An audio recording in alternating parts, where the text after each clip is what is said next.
हे बघा संध्याकाळचे 7 वाजले आहेत आणि गावी भरपूर मच्छर असते. काल पाऊस पडून गेला म्हणून असा पाला जमा केला आहे. त्याला तर मी आग घालणार आहे.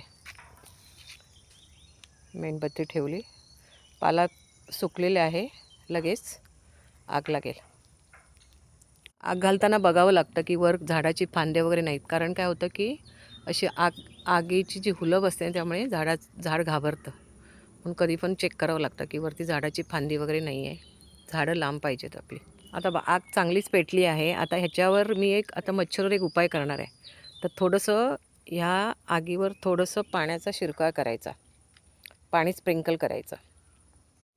पाणी मारल्यामुळे काय होतं की आग थोडी विझते आणि धूर तयार होतो आणि धुराला मच्छर घाबरते, त्यामुळे मच्छर निघून जाते. मुंबईला मच्छर म्हटले की आपण काय करतो, मच्छरच्या अगरबत्ती किंवा इलेक्ट्रिक वेपराईज वापरतो. गावी तसं नाही. मच्छर म्हटले की तव्यावर 2 सोडणं घालतात. हा दुसरा उपाय, झाडाचा पालापाचोळा. संध्याकाळच्या वेळेला अशी आग घातली आणि थोडा धूर तयार केला की मच्छर गायब.